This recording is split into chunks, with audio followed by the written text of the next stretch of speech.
श्री शिवाय नमस्तुभ्यम। 27 अगस्त को है एकादशी और यह अजा एकादशी जो जन्माष्टमी के बाद पहली एकादशी आई है। और गुरुजी पंडित जी प्रदीप मिश्रा जी द्वारा बताया गया बहुत ही विशेष उपाय है जो आपको एकादशी पर करना है। और आपकी जो भी मनोकामना हो, मंगल विवाह नहीं हो रहा है, नौकरी नहीं लग पा रही है, तरक्की नहीं हो पा रही है, उसके लिए उपाय कर सकते हैं। साथ में 31 अगस्त को है शनि प्रदोष। हाँ जी, और शनिवार की जो प्रदोष होती है, इस प्रदोष के दिन अगर आपकी कुंडली में शनि के साढ़े साथी चल रही है, ढैया चल रही है, या शनि दोष लगा हुआ है, या अन्य कोई दोष लगे हुए हैं, ग्रह दोष लगे हुए हैं, तो सारे ग्रह आपके अनुकूल हो जाते हैं। तो ये विशेष उपाय अवश्य कीजिएगा। चलिए वीडियो शुरुआत करते हैं। स्वागत है मोदिती ऑफिशियल चैनल पर। अगर आप लोगों ने अभी तक चैनल को सब्सक्राइब नहीं किया है तो प्लीज़ चैनल को सब्सक्राइब कीजिएगा और कमेंट में श्री शिवाय नमस्तुभ्यम हर हर महादेव अवश्य लिखिएगा। पहला उपाय अगर आपकी नौकरी नहीं लग पा रही है, आप बिल्कुल बेरोजगार घूम रहे हो, आपके पास रोजगार नहीं है, आपके पास कोई भी काम धंधा नहीं है, आप परेशान हो गए हो, या फिर आप वेट कर रहे हैं कि कोई गवर्नमेंट जॉब हमारी लग जाए और उसके लिए आपने कई पढ़ाई कर ली है, कई स्टडी कर ली, पर आप एग्ज़ाम में नहीं निकल पा रहे। ये कह सकते हैं कि आपने कई इंटरव्यू दे दिए पर वो इंटरव्यू में पास आउट नहीं हो पा रहे। अच्छी नौकरी नहीं है अगर आपके पास, अच्छा काम धंधा नहीं है अगर आपके पास, या कोई और मनोकामना है अगर आपकी, तो एकादशी के दिन, जन्माष्टमी के बाद एकादशी पड़ी, इस एकादशी के दिन आप यह विशेष उपाय करके अवश्य देखिएगा। क्या करना है, आपको लेना है 11 तुलसी की पत्तियाँ। कितनी पत्ती? 11 तुलसी की पत्ती। और एक छोटे कलश में आपको गंगा जल लेना है। अब एक छोटे पात्र में गंगा जल भर के ले सकते हो। अगर इतनी अत्यधिक मात्रा में गंगा जल नहीं है तो किसी लोटे में जल भर ले और जल के अंदर गंगा जल की 1-2 बूंदी डाल दे, ठीक है।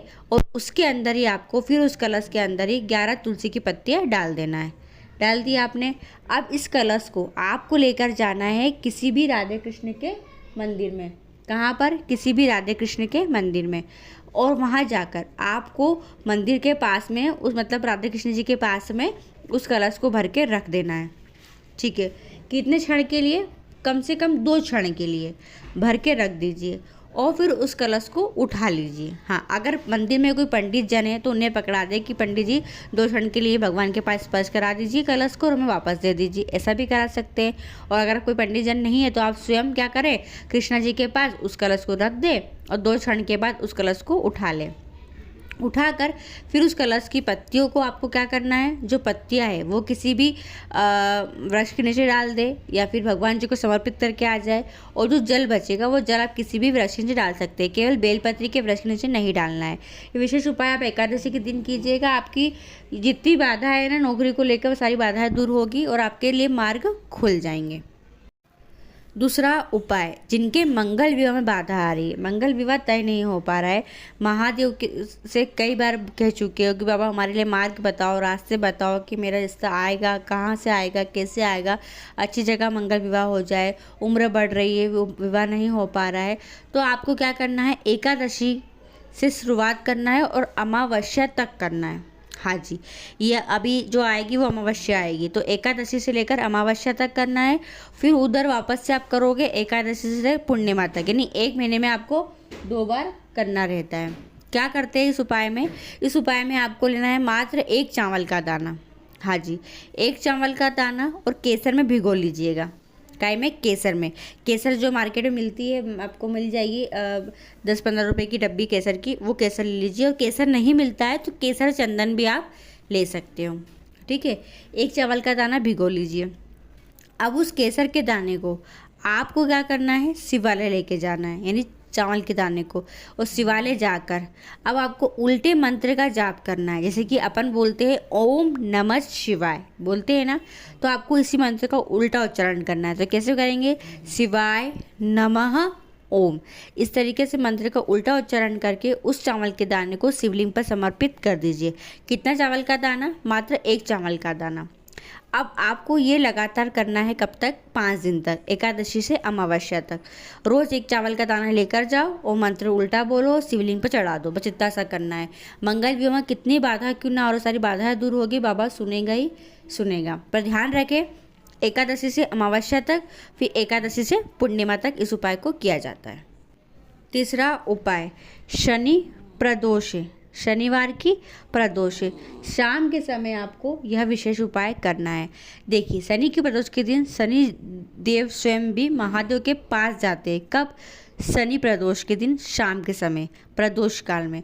तो अगर शनि की ढैया चल रही है, शनि दोष है या अन्य कोई दोष है, अन्य कोई ग्रह दोष लगे हुए हैं और ग्रह अगर आपके अनुकूल नहीं चल रहे हैं, ग्रह में के कारण हमारे कार्य नहीं हो पाते, बहुत परेशान हो जाते हैं और हमारी मनोकामना पूरी नहीं हो पाती है, कई अड़चनें हमारे सामने हम लोग को देखने को मिल जाती है। तो इस शनिवार की प्रदोष है। आपको क्या करना है? शाम के समय, हाँ जी, शाम के समय, प्रदोष काल के समय आपको लेना है एक समीपत्र, मात्र एक समीपत्र। जी हाँ, एक समीपत्र अपने सीधे हाथ की हथेली पर रखना है। श्री शिवाय नमस्तुभ्यम बोलना है और आपकी जो भी मनोकामना, उस मनोकामना को बोलकर महादेव को उस समीपत्र को शिवलिंग के ऊपर आपको समर्पित कर देना है। हाँ जी, पर प्रदोष काल में ही करना है। और कब करना? शनिवार की प्रदोष के, यानी शनि प्रदोष पर। कितनी तारीख की आ रही है? 31 अगस्त। चौथा उपाय, कितना ही बड़ा कर्जा क्यों ना हो गया, बहुत कर्जे से परेशान हो गए, कर्जा इतना बढ़ चुका है कि कुछ समझ नहीं आ रहा कि कर्जा कैसे चुकेगा। तो अब कर्जा चुकाएंगे महादेव। हाँ जी, इस उपाय को करेगा। कर्जा मुक्ति का विशेष उपाय है। ये धन संपदा की समस्या है, धन से जुड़ी हुई कोई परेशानी है, पैसा नहीं आ रहा है, तंगी बहुत लगी हुई है, हाथ बहुत टाइट चल रहे हैं, पैसा बिल्कुल नहीं है, तो आप यह उपाय करके देखो एकादशी के दिन। हाँ जी, जिन जिन ने किया है उसे कर्ज से मुक्ति मिली है, धन संपदा में वृद्धि मिली है। क्या करते हैं? आपको लेना है 1 लोटा जल। हाँ जी, 1 लोटा जल, और उस 1 लोटे जल में आपको डालना है गंगा जल की 2-3 बूंदें। हाँ जी, क्योंकि 1 लोटा भर के गंगा जल हम नहीं ले सकते हैं।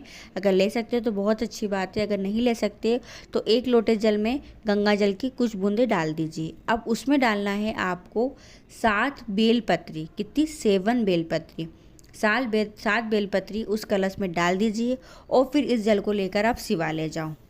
ठीक है, शिवालय पहुंचकर अब आपको करना क्या है? इस गंगा जल को सबसे पहले नंदी जी का जो पाँव उठा हुआ रहता है, जो आगे की ओर बढ़ा हुआ रहता है, उस पाँव पे आपको पूरा जल समर्पित कर देना है, पूरा गंगा जल समर्पित कर देना है।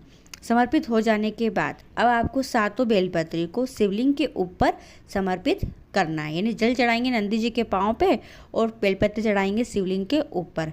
ये विशेष उपाय करना। फिर आपकी जो भी मनोकामना है, यानी जो पैसे लेकर भाग गया है, जिसके कर्जा चुकाना है, उस व्यक्ति का स्मरण करना, यानी जो भी परेशानी है बाबा से आपको कह देना है कि इसका कर्जा इतना बढ़ गया है बाबा, मैं दे नहीं पा रहा हूँ, दे नहीं पा रही हूँ, बहुत प्रयास कर रही हूँ, पैसा नहीं आ रहा, कुछ मार्ग दिखाओ, कुछ सूझ दिखाओ।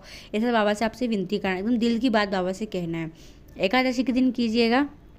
गुरुजी ने कहा था एकादशी पे करते हैं। और उसके बाद अब जिस व्यक्ति को आपको कर्जा देना है या जिस व्यक्ति से पैसा लेना बाकी, उस व्यक्ति से एक बार बात कर लेना, फिर देखना पैसा कितनी जल्दी आपको मिलता ही मिलता है। तो ये विशेष उपाय जो आप कर सकते।